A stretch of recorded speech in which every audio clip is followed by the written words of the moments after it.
మొట్టమొదటి factory outlet మన Mukunda jewellers లో అన్ని జ్యువెలరీ పై ఉన్న వ్యాట్ కేవలం 2 to 12% మాత్రమే. No making charges. విచ్చేయండి ముకుందా జ్యువెలర్స్. మా నూతన బ్రాంచెస్ ప్రారంభం అతి త్వరలో జూబ్లీ హిల్స్ మరియు వైజాగ్. ఈరోజు జరిగింది.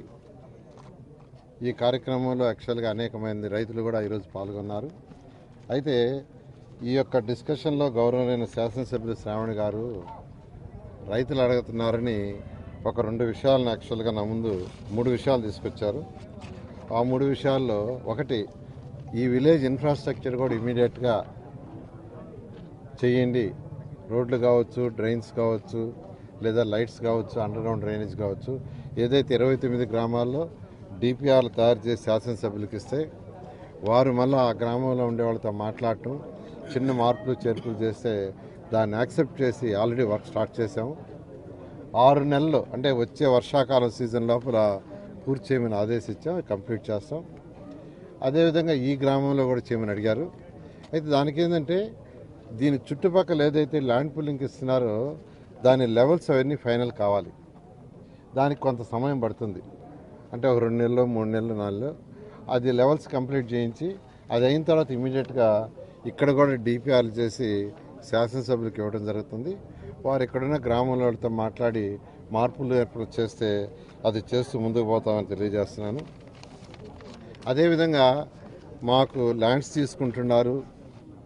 2015 జనవరి 1 అప్పుడు నోటిఫికేషన్ ఇచ్చింది. తర్వాత సింగపూర్ వాళ్ళ దగ్గర డిజైన్ చేయించడానికి దానికి 8 నెలలు పట్టింది. నార్మన్ ఫారెస్ట్ వాళ్ళు అందరినీ కాంట్రాక్ట్ చేయడానికి కొంత టైం పట్టింది. అయితే ఈసారి అంటే అవన్నీ పట్టడం వల్ల 2014-19లో మేజర్ వర్క్స్ అన్నీ స్టార్ట్ అయింది 2017 ఎండ్లో. అంటే ఎలక్షన్స్కి దాదాపు 1 year ముందే అక్కడ స్టార్ట్ అయింది. అమరావతి క్యాపిటల్ సిటీలో స్టార్ట్ అయిన వర్క్లన్నీ ఎలక్షన్స్ దాదాపు 1 year 2 months అయ్యాయి.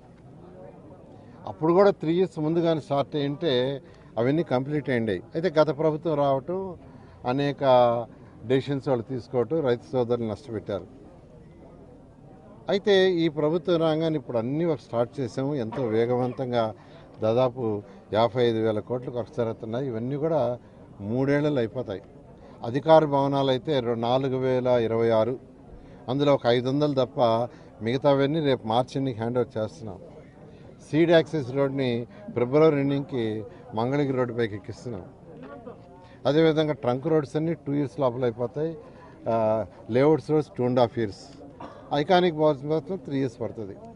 అయితే కొత్తగా ఏదైతే ఇప్పుడు ల్యాండ్ పూలింగ్ తీసుకుంటున్నామో అక్కడ వాళ్ళందరూ ఇలా డిలే అయితే ఎట్లా సార్ మాకు అంటే దానికి యాక్చువల్గా ముఖ్యమంత్రి గారితో చెప్పడం జరిగింది.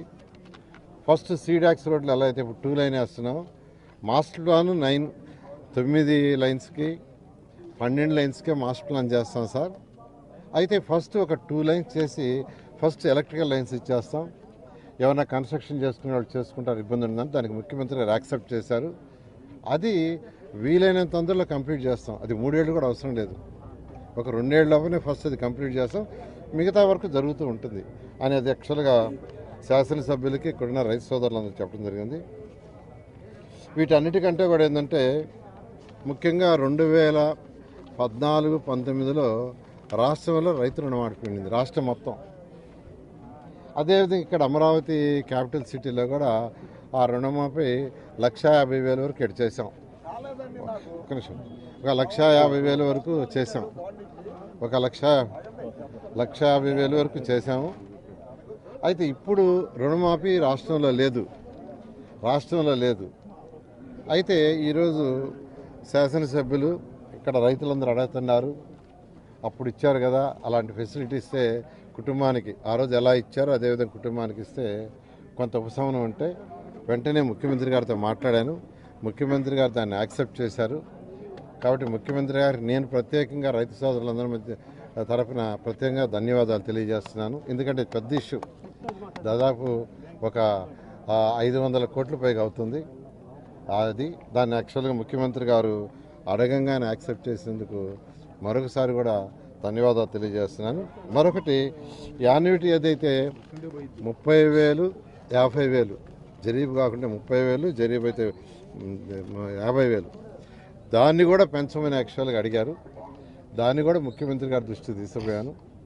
అయితే ముఖ్యమంత్రి గారు ఒకటే చెప్పారు, ఆ రోజు 14-19లో ఆ రోజు రైతు సోదరులందరూ వేసిన క్యాలిక్యులేషన్ ఏంటంటే ఖర్చు ఎంత అవుతుంది పండించడానికి, ఎంత రాబడి వస్తుంది, నెట్ రాబడి ఎంత వస్తుంది అనే దాని మీద చేశారు.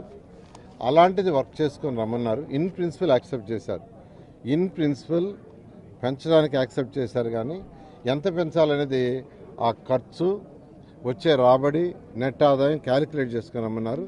ఈరోజు ముఖ్యమంత్రి గారు ఢిల్లీ పోతున్నారు కాబట్టి అది సిఆర్డీ వాళ్ళు క్యాలిక్యులేట్ చేసి ఆ తర్వాత ప్రజాప్రతినిధులతో కూడా చూపించి తర్వాత ముఖ్యమంత్రి గారికి చూపించి దాని మీద ఒక డెసిషన్ తీసుకొని ముందుకు పోవడం జరుగుతుంది. ఈరోజు ఎవరైతే సోదరులు సోదరిమణులు ల్యాండ్ పుల్లింగ్ ఇచ్చారో వాళ్ళందరూ కూడా ప్రత్యేకంగా ధన్యవాదాలు.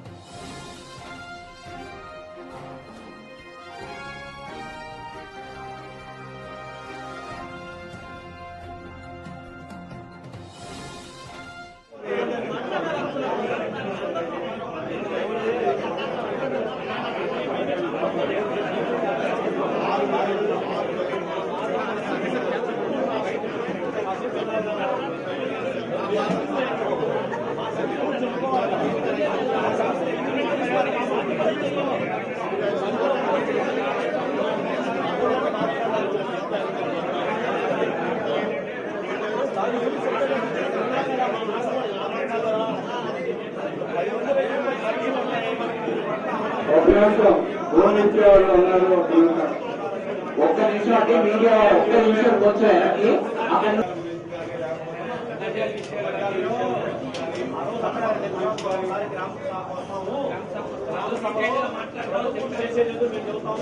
వెనక్కి చెప్పండి. అదే గ్రామ సభలు ఎట్లా అసలు నేను గ్రామ సభ వచ్చినప్పుడు చెప్పారు గ్రామ సభ పెట్టిన తర్వాతే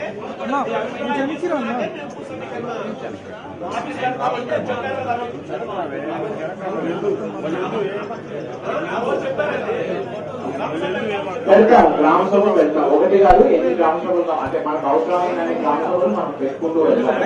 ఈ రోజు ఈ బిల్డింగ్ ఓపెనింగ్ కార్యక్రమంలో ఇక్కడ వచ్చున్నాము. ఇది మొదలు కాదు, ఇది చివరి రోజు కాదు, లేకపోతే ఇది మొదటి రోజు. మనం ఈ రోజు నుంచి అన్ని విషయాలు మనం మాట్లాడుకోవడానికి ఎటువంటి ఇబ్బంది లేదు. మనం ఒక పని చేద్దాము, కార్యక్రమం కొంతమంది ముందుకి రావడానికి వచ్చున్నారు. ఇవ్వడానికి వారితో మేము చట్టబద్ధత కావాలి, అగ్రిమెంట్ లో టైం లోపల పూర్తి చేయలేకపోతే ఏంటి పరిహారం అని అడిగామండి. ఇప్పుడు చంద్రబాబు నాయుడు గారి మీద నమ్మకం ఉంటే పార్టీలకు అతీతంగా అందరూ పనిచేశారు, రైతులు కూడా ఇవ్వడానికి వచ్చారు. ప్రభుత్వం మారితే రైతు పరిస్థితి ఏంటి? ఇప్పుడు 2014లో భూసేకరణ చట్ట ప్రకారం ముందే వెళ్తున్నామని చెప్తున్నారు మీరు. 2019, 24లో రైతులు ఏం చేయగలిగారు? ఏ కోర్టుకి వెళ్ళి ఏం సాధించగలిగారు? ఏం అభివృద్ధి చేసుకోగలిగారు? ఏం పండుతో మేము చేసుకోగలిగారు?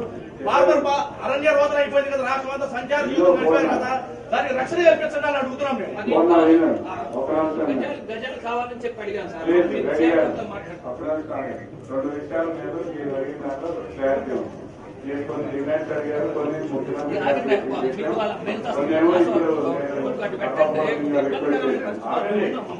మాట్లాడారు కదా.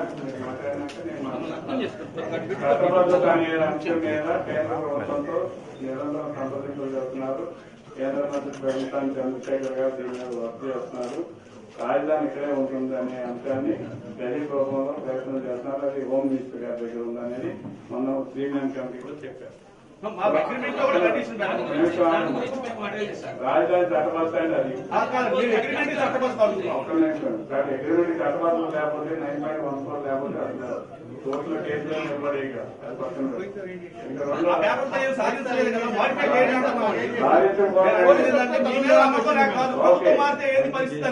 ఒక్క నిమిషం. నీకు ప్రభుత్వం మారుతాం అనే పాయింట్ అనేది పక్కన పెడితే నాట్ అనే దానికి సమాధానం ఉండాలి. పూర్తిగా వినండి, మీరు అడిగినాక సమాధానం చెప్తున్నాను. ఆ ల్యాండ్ పూలింగ్ జరిగిన రోజుల్లో అభివృద్ధికి సంబంధించి 8 సంవత్సరాలు పట్టింది.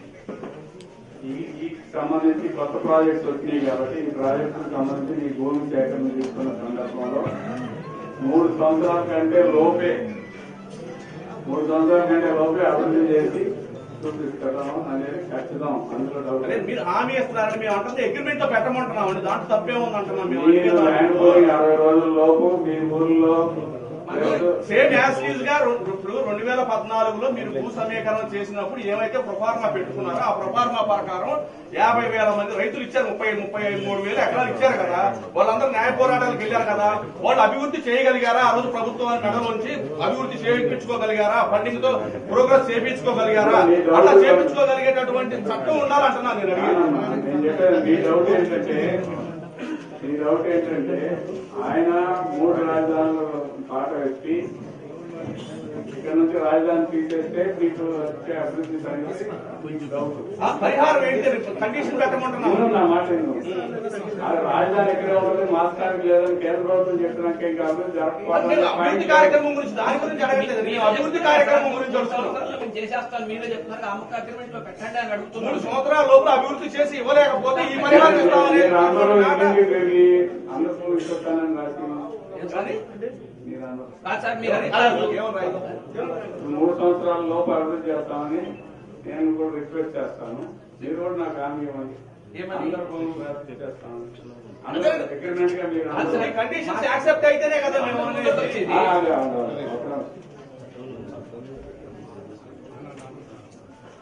అదే సిఆర్డీ యాక్ట్ లోనే ల్యాండ్ పూలింగ్ కంప్లీట్ అయిన తర్వాత 3 years లోపల చేస్తాం. చట్టంలోనే ఉంది, మన చట్టంలో. సార్ మన చట్టంలో మన చట్టంలో ఉంది సార్. సమాధానం వచ్చినాక మళ్ళీ దాని మీద ఆర్టికల్ చేయొద్దు. కాదు కదా మరి. చట్టంలో పెట్టాలని చెబుతున్నారు, ఇప్పుడు లేదని నేను అనుకున్నాను. నేను అంటే చట్టంలో స్ట్రెంత్ ఉంటే 2019, 2024 ఉంది కాబట్టి రాజధాని ఇక్కడ అదే ఇదే పోయేమన్నా. కోర్టు, హైకోర్టు, సుప్రీం కోర్టు ఏ కోర్టుకి వెళ్ళినా కూడా నిలబడింది రాజధాని. సిఆర్డీ చట్టం అంత పకడ్బందీగా అంటే ఉండదు. ప్రోగ్రెస్ జరగలేదు కదండి. ప్రోగ్రెస్ కారణాలు లేదు, డిఫరెంట్ కారణాలు చాలా చాలా పొలిటికల్ రీజన్స్ తో రాజధాని కేంద్ర ప్రభుత్వం మనకు సపోర్ట్ గా ఉంది. గెజిట్ ఇవ్వబోతోంది. మేము అనేది ఏంటంటే ఎనీ సర్కమ్స్టెన్సెస్ వర్క్ డిలే అయిపోతే ఈ పరిహారం ఇస్తామని చెప్పేసి అగ్రిమెంట్ లో పెట్టండి. మీరు 3 సంవత్సరాలు అభివృద్ధి చేసి ఇస్తామన్నారు. 4 సంవత్సరాలు శ్రమలు తీసుకోండి. 4 సంవత్సరాలు అభివృద్ధి చేయలేకపోతే పరిహారం పెట్టండి, భారమైన పరిహారం పెట్టండి. ఇప్పుడు మీరు 3 సంవత్సరాలు అభివృద్ధి చేయకపోతే you can go to court of law.